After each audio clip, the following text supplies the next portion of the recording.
Muito boa tarde aos nossos comentaristas políticos que estão presentes conosco aqui nesta quarta-feira, com cara de segunda pós-feriado, em Edna Maciel, não Edna Magalhães. Edna Maciel. Assim você complica as pessoas. Boa tarde, Lívio. Boa tarde a todos que nos assistem. É esta volta de feriado que sempre faz isso com a gente, hein, Edna? Você tá sim. bem? Vamos falar de política? Agora. Vamos lá. O Eliezer já tá aí, Rafael? Tô vendo ele aqui já. Ô, Eliezer Rodrigues, chefe é chefe, descansou? Sim. Boa tarde, Lívio, Edna. Boa tarde a todos. É uma satisfação estar aqui. Edna Maciel, olha pro lado. Olha pra cara de uma pele rica, descansada, que tem feriado. Muito! Sem que tem exageros. feriado, né?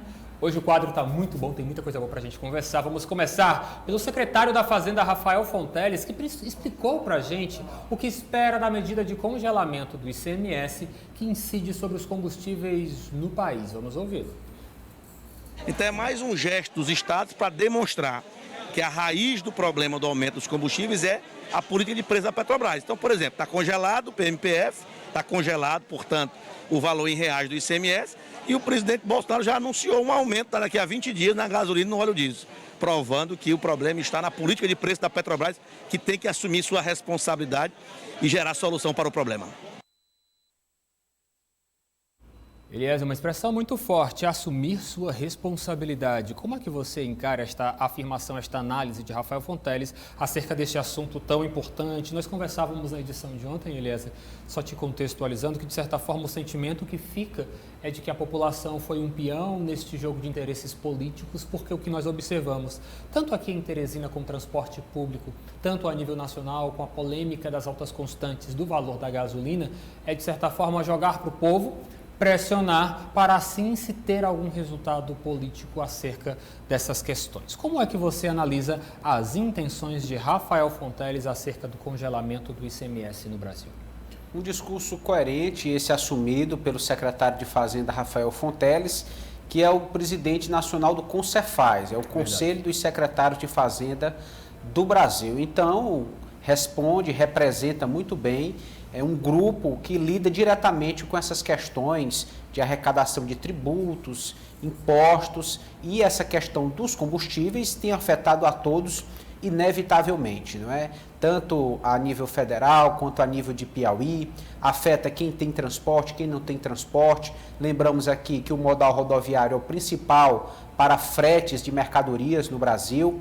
Então, essa questão acabou sendo politizada. É mais um ponto de conflito entre o presidente Bolsonaro e governadores adversários. Então, os governadores, por iniciativa própria, resolveram pautar esse congelamento, estagnar, estipular um valor fixo, invariável, para a cobrança do ICMS, esse imposto que incide diretamente sobre os combustíveis, e ainda assim a inflação, a variação para mais dos preços dos combustíveis continua sendo anunciada pelo governo federal. Aí vem o secretário de Fazenda, presidente do CONCEFAZ, incitar o governo federal a assumir a sua parcela de responsabilidade. Nós sabemos que a Petrobras é uma empresa de economia mista, tem parte do capital público, outra parte é da iniciativa privada. O governo teria pouco ou nenhum poder de ação sobre aquilo que diz respeito à autonomia do segmento privado, dos acionistas da Petrobras, mas poderia, paralelamente, promover políticas que viessem a promover essa estagnação da inflação, né? Tentar barrar tantos aumentos consecutivos, sequenciais, dia após dia, que tem aí corroído o orçamento familiar de muitos brasileiros. Esperamos aqui que a questão não fique só sendo politizada, que não seja só mais um ponto de conflito, mas que se chegue a um consenso, que governo federal, governos estaduais possam afinar o diálogo e pactuar em alguma solução, porque em alguma medida todos estão perdendo. Lembrando a todos que fazem parte do poder público que a missão de vocês é buscar o bem comum. Gasolina R$ 7,50 não é o bem comum para ninguém no Brasil. Edna Maciel, suas expectativas, será que desta vez sairemos da seara política e nos focaremos em medidas práticas para o bem-estar da população, Edna? Bom, é o que todos esperam, né? Já é tarde, já está em cima da hora, todo mundo já perdeu muito e perdeu, como a gente está sempre pontuando aqui, não só na questão do combustível diretamente, mas tudo que é ligado à questão do combustível e a esses aumentos, porque é uma reação em cadeia, em produtos e serviços, e a população não tem condições nenhuma com o valor do salário mínimo e com o valor dos outros salários e com a inflação galopante de superar toda essa questão, a não ser que os responsáveis, e aí eu digo, os responsáveis, governo estadual e federal, têm e podem dar a sua parcela, pressionando, fazendo o que estão fazendo agora, congelando o preço, congelando o ICMS, né, o valor do ICMS, enfim. O governo federal pode sim dar sua contribuição, tem que acabar com essa história, como você está falando, e é constitucional, nós temos o direito de ter garantido o nosso bem-estar. O cidadão, ele tem que viver bem e tem que viver com saúde mental e se alimentar. Uma coisa depende da outra, é uma cadeia sim. Então, se a política de preços é da Petrobras, se a referência é o dólar, é commodities, enfim, se a referência toda da economia para se chegar a fechar a conta é necessário que haja pressão política também, que tenha, mas que não se leve só para o lado político. A responsabilidade é de todos. Vamos mudar de assunto. João Magalhães já está no meio de nós. Gostou aí, João? Seja bem-vindo, boa tarde. Olá, Lívio Galeno, boa tarde para você, boa tarde a todos. Edna Maciel, Eliezer Rodrigues e João Magalhães. Eu fui procurado particularmente pelo presidente do Diretório Estadual do Cidadania aqui no estado do Piauí, Mário Rogério, que de certa forma veio questionar comentários que foram tecidos aqui durante o nosso Política do Dia. Em edições passadas, nós chegamos aqui a comentar de que, de certa forma, nós encontramos uma certa fragilidade na formatação de uma terceira via aqui no estado do Piauí. O que encontrávamos de forma concreta era uma tendência a se formar e, de certa forma, se confirmar uma coalizão de oposição ao atual governo do estado do Piauí em 2022. E olha só, o Partido Cidadania reagiu, confirmou a data de filiação de Washington Bonfim à sigla. E também a nossa equipe de reportagem, Mário Rogério, que é presidente do partido aqui no estado, também garantiu. Ele e o Cidadania não são terceira via, mas a verdadeira oposição aqui no estado. Vamos acompanhar essa reportagem de quem? Edna Maciel. E vamos entender um pouco de como o Cidadania começa a enxergar a terceira via e essa questão da oposição aqui no estado. No ar. O presidente do Cidadania do Piauí não reconhece o grupo de oposição do Estado. Por isso, considera que o grupo que está sendo articulado por ele e seu partido é a verdadeira oposição. Portanto, ao invés de terceira, preferem ser chamados de segunda via. Estamos assistindo um agrupamento que fazia parte do governo até outro dia, se colocando como oposição. Mas membros desse partido ainda continuam no primeiro escalão do governo. Então, nós já até evoluímos. Nossa pré-candidatura, nós não chama mais ela de terceira via, é de segunda. Por quê? Porque quando você junta Rafael Fonteles, Iracema Portela, principalmente, eles são do mesmo agrupamento político. Eles são da mesma área. Então, é apenas a divisão do grupo que está no poder. Quanto à articulação com o grupo do ex-prefeito Firmino Filho, o presidente do Cidadania afirma que não é de hoje, vem ainda de conversas iniciais com o próprio ex-prefeito e revela resultados e, em primeira mão, a data de filiação de Washington Bonfim ao Cidadania. Essa articulação já vem de um bom tempo, não é uma articulação da agora, uma articulação que, inclusive, começou com o próprio Firmino. Eu comecei a conversar com o Firmino, para ele vir para o Cidadania. Na segunda-feira anterior ao seu falecimento, eu conversei com ele e marcamos para quinta-feira uma conversa dele com a cúpula do Cidadania Nacional, para você ter uma ideia. E continuamos conversando com todo mundo. Conversamos com Dona Lucy, conversamos aí com o Washington, que já veio. Dia 26, oficialmente, ele se filia ao Cidadania. Acho que, em primeira mão, nós estamos dando essa informação aqui, inclusive. Ele se filia à Cidadania. conversamos com o Canidé, tivemos uma conversa aqui com o Kleber Montezuma, enfim, conversamos com todo mundo. Estamos aqui à disposição. Estamos construindo essa via, tanto pensando agora, para a eleição de 2022, como pensando também na eleição de 2024. Queremos essas lideranças unidas para a eleição de 2024, para a gente ver se a gente retoma, não é, aqui na capital, um estilo de trabalho que, infelizmente, está sendo destruído pela atual administração. O presidente do Cidadania afirma ainda que o nome de Washington Bonfim, como pré-candidato, tem boa aceitação pela cúpula do partido em nível nacional. O presidente Roberto Freire demonstrou foi entusiasmo, não foi só apoio não, foi entusiasmo pela candidatura. Por quê? Porque o Washington enxerga lá na frente. Ele é um planejador, ele quer uma mudança total nessa forma de se fazer política aqui no Piauí. Vai conseguir? Não sei, mas o debate vai ser feito, pelo menos isso.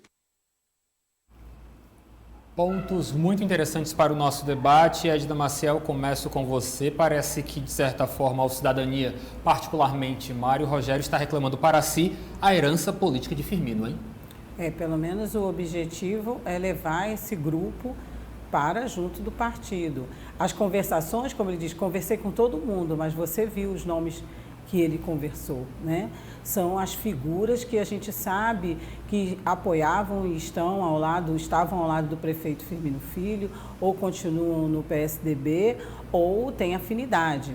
Então, assim, já garantido a data, inclusive marcada, da filiação de Washington Bonfim e, em resumo, em nível nacional, ele está muito entusiasmado com a resposta que teve em nível nacional do nome, e eu conversando mais com ele, perguntei sobre esse perfil técnico de professor, de intelectual que o Washington Bonfim tem, e ele me disse, mas é isso que a gente quer, é um nome diferente, é um nome novo, é um sangue novo, que já tem conhecimento com todo esse perfil para se juntar a nós e fortalecer a sigla e chamar, inclusive, outros nomes. Então, se o nome vai pegar ou não, como vai ser aí o desenrolar de toda essa movimentação e articulação, a gente só vai saber aí dando continuidade a essas conversas, né? Lívio, João e você que nos assiste, e também a você, Eliezer. Não sei o que vocês pensam sobre isso, mas eu acho que é nesse caminho, né? E sem se considerar jamais terceira via. Se consideram mesmo segunda via, e essa oposição para eles aí não é oposição, né? Vamos ouvir aqui os nossos companheiros do nosso quadro de hoje, Eliezer Rodrigues, até que, enfim, uma informação prática, uma informação precisa, filiação de Washington Bonfim, confirmada de forma exclusiva aqui para o Dia TV, dia 26 de novembro do ano de 2021, e é claro, com olhos muito, mas praticamente extremamente voltados para 2024. 2022 vai ser a oportunidade de se fazer vitrine. O objetivo do Cidadania é o Palácio da Cidade. Hein, Eliezer? Você sentiu isso também? Sim, é claro que a carreira política ela é construída passo a passo, né? Cada eleição pode ser um degrau. Em potencial, é uma oportunidade de crescer, de destacar o grupo, de destacar nomes que disputam mandatos eletivos. Agora sim, me deixou intrigado este posicionamento, esse discurso assumido pelo Cidadania, tentando se colocar como segunda via, como se o grupo liderado pelo ministro Ciro Nogueira fosse uma falsa oposição ou uma oposição ensaiada, de fachada.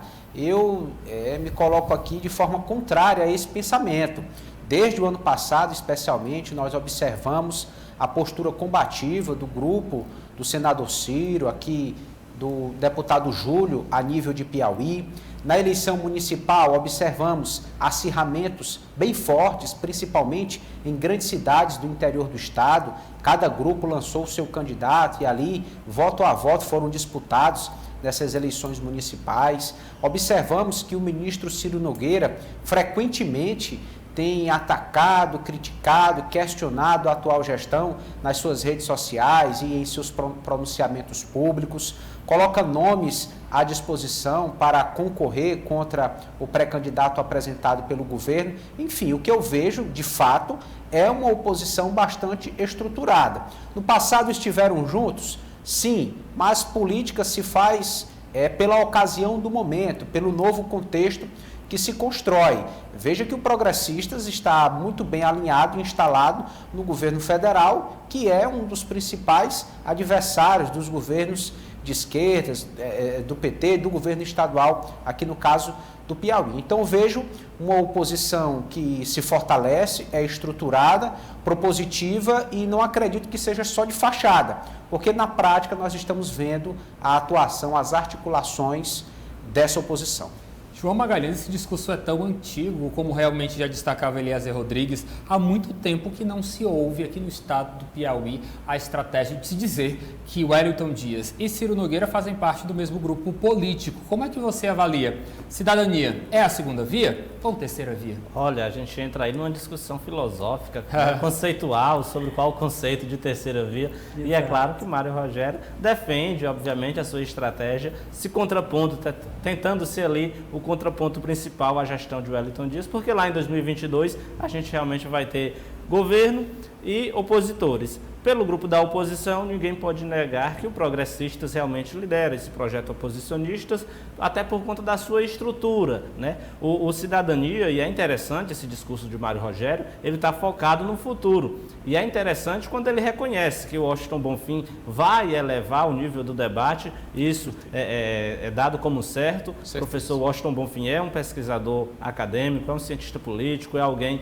que tem experiência prática na gestão pública. Não tenho dúvidas de que a entrada dele no cenário para a eleição de governador do estado em 2022 vai enriquecer o debate político, porque ele consegue formular propostas na área da gestão pública que com certeza são bastante eficientes, isso vai enriquecer o debate. Agora, a Cidadania está de olho lá realmente em 2024. Ele fala desse grupo de pessoas ligadas ao ex-prefeito Firmino Filho, que foram convidadas, já estão a caminho do Cidadania, mas são pessoas conhecidas pelo viés técnico, não são líderes políticos ainda. Então é um grupo político que está se formando, tendo um embasamento técnico e que vai testar a sua popularidade nas urnas ano que vem, mas já de olho em 2024. E aí entra, Lívio, nessa discussão uma questão interessante, o legado administrativo do ex-prefeito Firmino Filho. Porque se a gente for observar, o ex-prefeito Firmino Filho sempre foi muito lembrado por uma gestão técnica, tem um legado de bons números na educação, enfim, na própria saúde, e todo esse legado, com certeza, algum político vai querer trazê-lo para si, essa imagem, vai querer herdar essa imagem. E, claro, não é só um político que é detentor desse legado, são vários, porque é um trabalho feito a muitas mãos, com o pensamento de muitos líderes, e aí, com certeza, Silvio Mendes, Washington Bonfim, professor Kleber Montezuma, a própria deputada Lucy Soares, enfim, é uma gama de líderes que com certeza querem trazer para si essa imagem de ser o responsável pelo legado administrativo do ex-prefeito Firmino Filho. Então a gente fica com um 2022 em que esses nomes já começam a aparecer, mas vai ser realmente em 2024, quando a discussão será pelo o comando do Palácio da Cidade, que a gente vai observar esses líderes chegando realmente de frente, tentando mostrar e tentando colar na população essa imagem, essa sensação de que são os verdadeiros responsáveis por esse legado político do ex-prefeito Firmino Filho. Observando o material que não entrou na edição, Edna Maciel, eu vi que realmente Mário Rogério revelou a você de que também foram feitos conversas, convites até a própria Lucy Soares, viúva de Firmino Filho, de uma possível filiação, troca partidária do PP pelo Cidadania. E também, é claro, como nós revelamos e destacamos na reportagem, Mário Rogério, de certa forma, também antecipava que, se não fosse a morte trágica do ex-prefeito de Teresina, poderia sim estarmos observando uma debandada de Firmino Filho do partido do PSDB do Ninho Tucano para, quem sabe, o Cidadania. Há um interesse muito grande em manter viva esta herança política que estamos destacando do ex-prefeito Firmino Filho, tão característica, como o João já falava, tão técnica, tão reconhecida, tão assertiva pelo Cidadania, um partido ainda recente, que não consegue ter uma capilaridade tal qual o PSDB, hein, Edna? Pois é, ele teve o que a gente chama popularmente de uma grande sacada, vamos dizer assim, política, porque ele agrega nomes e agrega um nome que já tem força política, que já tem história técnica como gestão, né? como gestor. Então, o nome do prefeito Firmino Filho é sempre lembrado, mesmo que a cidade esteja agora do jeito que está, carregando alguns defeitos, vamos dizer assim, ou algum ponto que a população não foi atendida, mas sempre a população faz referência, já que agora está uma gestão muito pior, ao meu ver, né? E a do prefeito Firmino Filho sempre foi marcada também por pontos na educação, se reclamava do transporte, mas se dizia que ainda realmente conseguia se andar pela cidade, entre outras áreas. Então, assim, quando o Mário Rogério e seu grupo tentam fazer essa ligação e ter o nome deles como referência a essa gestão, é positivo sim. Esses convites foram feitos, estão sendo reforçados. Pela conversa que a gente teve, ele realmente ele está muito animado e achando que muitos desses nomes ele já vai ter resposta positiva, como teve de Washington Bonfim. E eu creio, Lívia e colegas, que com a filiação de Washington Bonfim, muitos desses nomes realmente poderão vir, ou pelo menos alguns deles.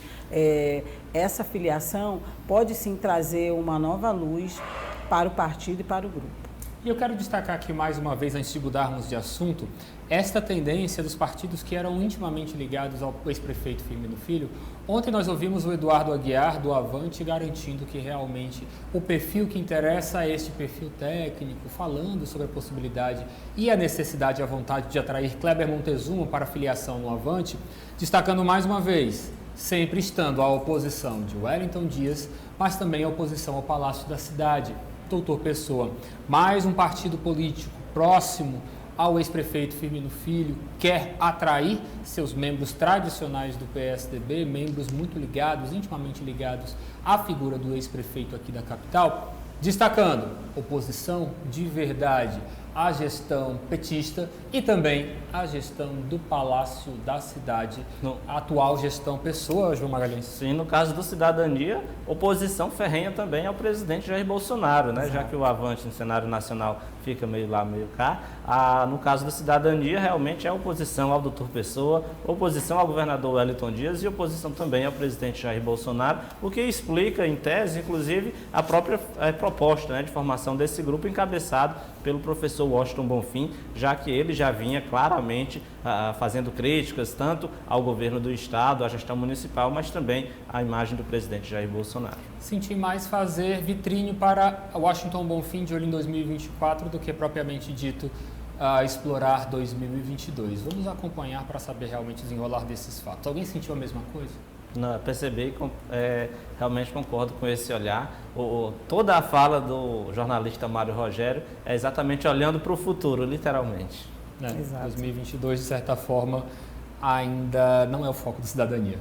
Vamos para o nosso próximo assunto, porque o presidente da Câmara de Vereadores aqui de Teresina, Jeová Alencar, veio criticar para a gente boatos de que poderia ser candidato ao governo do Estado em 2022. Vamos ouvi-lo? Eu agradeço, né? Meu nome está sendo lembrado, para mim é até honroso, mas nesse momento, nosso foco principal é o nosso trabalho aqui na nossa cidade, na Câmara Municipal de Teresina, e trabalhar pelas pessoas da nossa cidade. E, claro, nós estamos recebendo muitos convites dos amigos de todo o estado do Piauí, graças a esse bom trabalho que nós desenvolvemos aqui na Câmara, para que nós possamos estar buscando aí um voo para deputado estadual.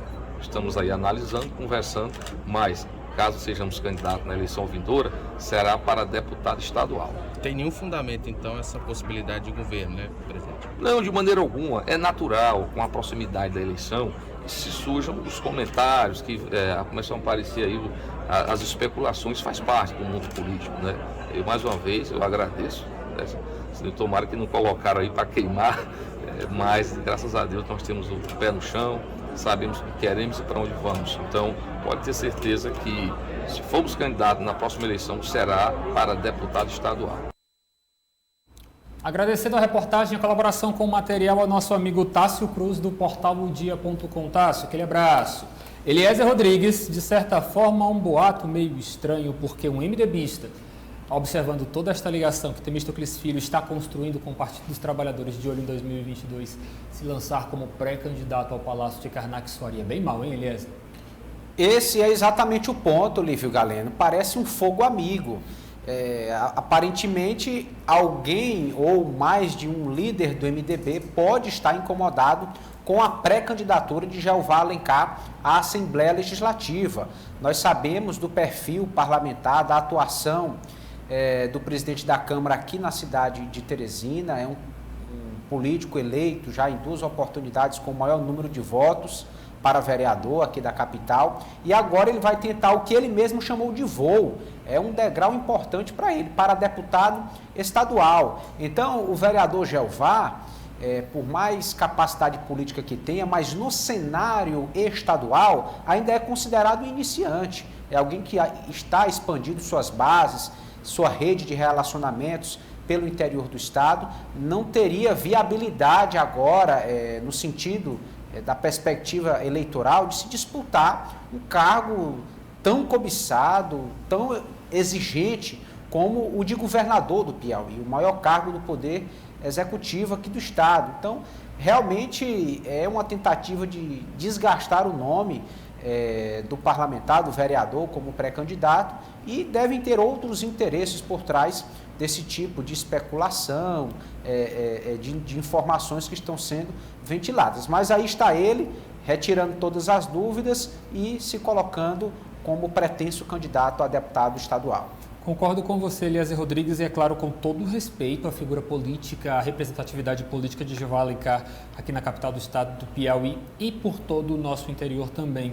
Mas candidato ao Palácio de Karnak neste momento, João, é pedir demais. Completamente inviável, né, do ponto de vista político. Agora é interessante, e a gente precisa ressaltar, que Jeová Alencar é mais ou menos o seguinte para 2022. Ninguém tem dúvidas de que a pré-candidatura dele a deputado estadual é para valer. Isso ele tem deixado bastante claro, conversando com os outros parlamentares, inclusive buscando o apoio de lideranças políticas do interior do estado. Até aí, absolutamente natural. Mas é fato também que uma eleição dele, uma vitória dele para deputado estadual no MDB é algo muito complicado, porque o partido, a gente sabe, já tem 6 deputados estaduais e 6 deputados estaduais historicamente bem votados, cada um com suas bases muito sólidas, espalhadas por todo o Piauí. São políticos como o próprio deputado Temístocles Filho, Severo Eulálio, Zé Santana, João Madison, Henrique Pires, enfim, são MDBistas que possuem uma base de apoio sólida muito grande no interior. Então, para Jeová Alencar, provavelmente seria muito mais interessante concorrer ao cargo de deputado estadual por uma outra sigla, onde ele teria muito mais chances e teria concorrentes de menos peso, né, nessa corrida. Mas ele demonstra, inclusive, que tem essa persistência de permanecer no MDB, de tentar alcançar essa vaga de deputado estadual dentro do partido, sabe que o desafio é grande, por isso que ele já tem se mexido, conversando com lideranças do interior, e também pode muito bem ser reconhecido lá na frente todo esse esforço, até porque o MDB também precisa de muitos candidatos para que ajudem, né, já que a gente sabe que não vai ser fácil formar chapas competitivas. Então fica aí mais esse cenário, esse aspecto da pré-candidatura de Jeová Alencar para deputado estadual. Poderia até ser mais fácil por um outro partido, mas ele continua aí sendo resistente no MDB e, claro, sabe que é melhor ser deputado estadual por um partido que tem uma militância muito forte, tem uma história muito forte no processo político brasileiro, do que naturalmente por uma outra sigla que não teria a mesma força que o MDB. E também, Edna, é muito importante destacarmos a proximidade, a ligação afetiva política de Jeová Alencar com Temístocles Filho. E lembrar, é claro, que Jeová Alencar pode se licenciar, concorrer. Perdendo, volta a ser vereador.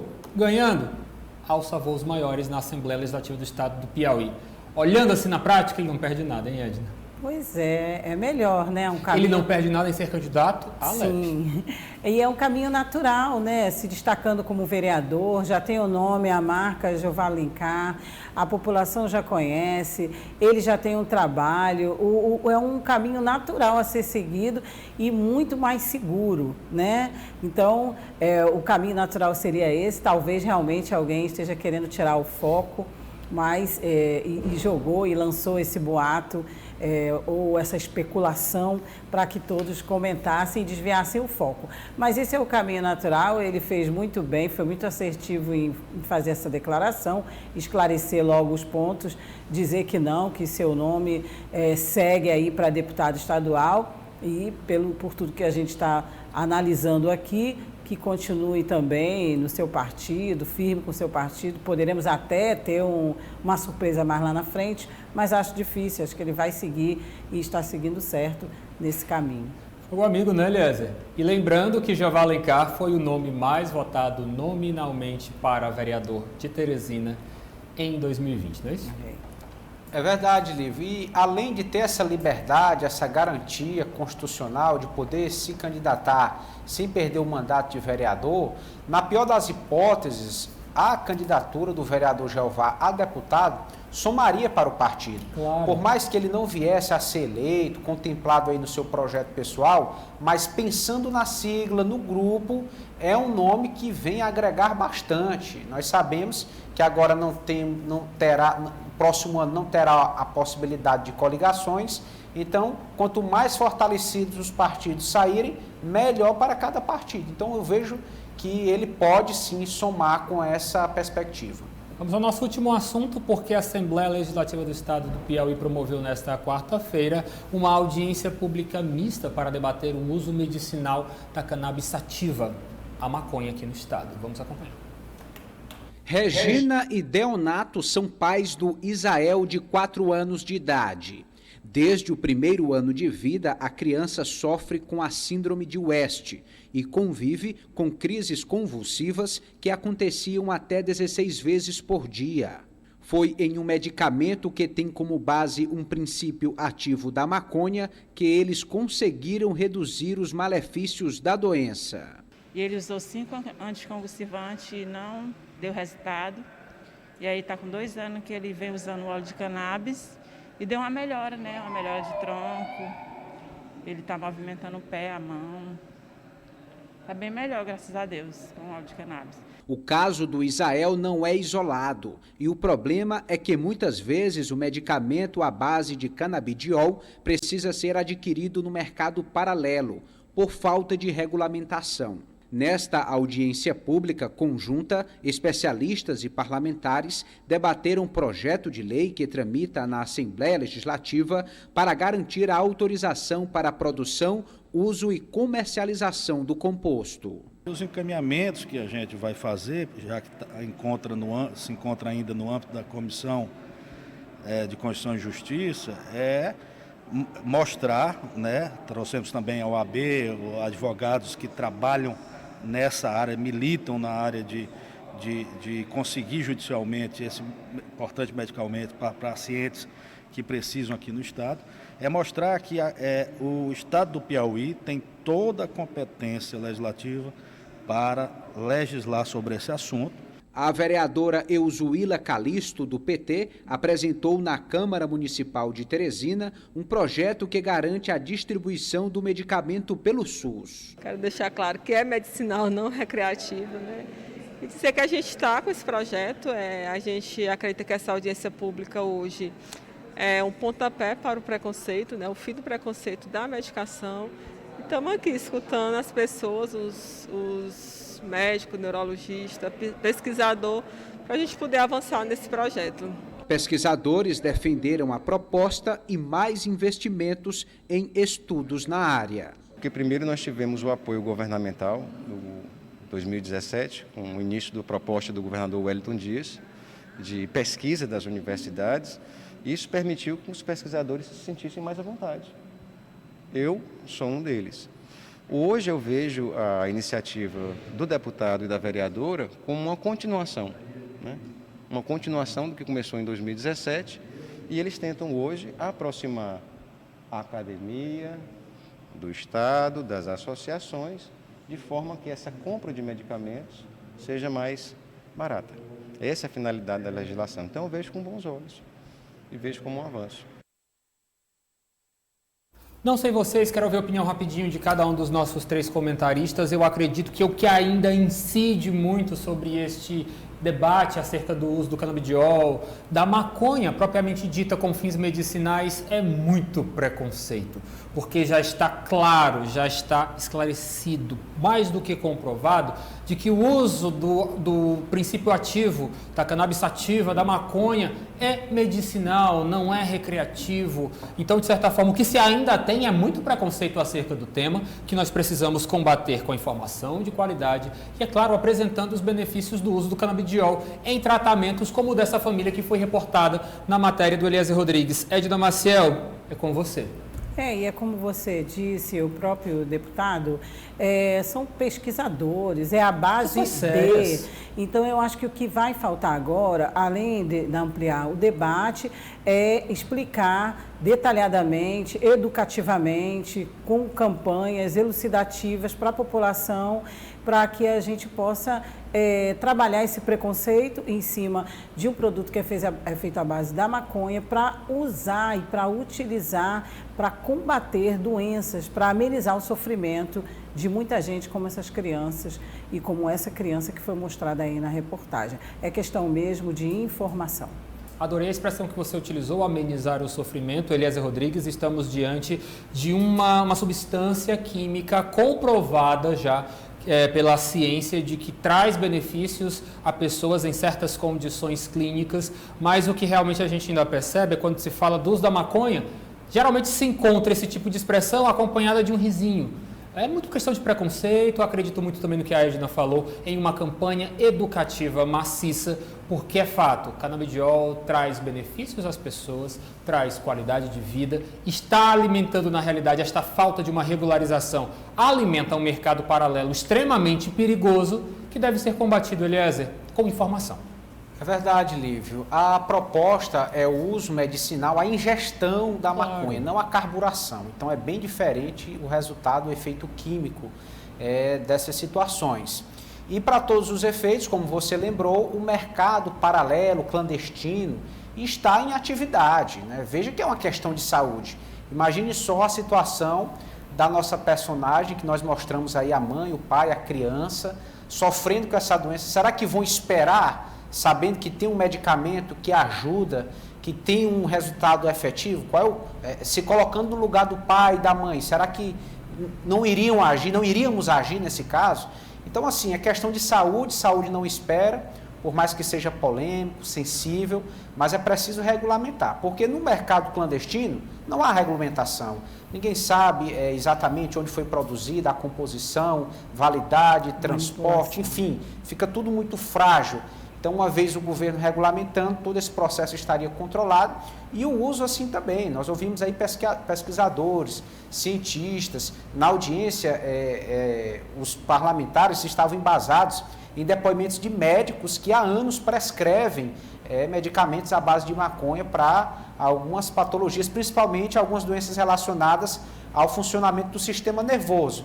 Então, assim, realmente é preciso educar, levar informação e uma alternativa, né? Há milhares de famílias que sofrem no Piauí com crianças e pessoas de outras idades que poderiam ter uma qualidade de vida melhor tendo à disposição esse medicamento. Eliezer, me mata de orgulho. Não é a ingestão, não a carburação. Como é que é, menino? Exatamente. Não, o que você falou? O termo correto, o termo que você utilizou? É a carburação. Carburação. Esse Eliezer é um lorde da comunicação. João Magalhães, estamos brincando, mas é claro, falando de um assunto sério. É a ciência que está recomendando, não é a família que acha que pode ter uma melhora. É a ciência, são médicos. Vamos cair esse preconceito, né? E essa regulamentação ela é importante, inclusive, para incentivar o próprio poder público, parlamentares, a investir em recursos financeiros em pesquisas científicas, até porque a gente observou nessa pandemia a importância da pesquisa científica, a importância dos laboratórios, das universidades, para encontrar soluções para a vida das pessoas. E esse caso ficou muito claro, é um caso específico que chama bastante a atenção. A reportagem, inclusive, é autoexplicativa, muito bem elaborada, parabéns pelo texto, porque demonstra com sensibilidade os benefícios que o estudo, que a pesquisa científica pode trazer à população, nesse caso, a essa família. Então, essa regulamentação ela é necessária, inclusive, para que o poder público possa empreender mais esforços para investir em aprimoramento, em pesquisa científica e a gente possa estar comemorando que famílias que precisam fazer uso de determinados medicamentos consigam obter esses medicamentos pela via legal, por uma via que, inclusive, o próprio poder público vai estar ganhando com isso também em arrecadação. Vou voltar a falar sobre esse assunto porque eu acho de extrema importância. Na edição de amanhã nós vamos ter uma entrevista já confirmada com o deputado Ziza Carvalho para saber dos resultados desta audiência pública que foi realizada na manhã de hoje na Assembleia Legislativa do Estado do Piauí. Edna Maciel, minha Lady Maciel, boa tarde para a senhorita, seja muito bem-vinda sempre a retornar, conto com a sua presença amanhã. Sim, boa tarde para todos, obrigada Lívio, João e também a você, Eliezer, chefe, boa tarde. Eliezer Rodrigues, o rapaz da pele descansada, boa tarde para você, até amanhã. Boa tarde a todos os amigos, telespectadores, até amanhã. João Magalhães, aquele abraço para você e até amanhã. Valeu, Lívio, boa tarde para você, boa tarde a todos e até amanhã. Política do dia.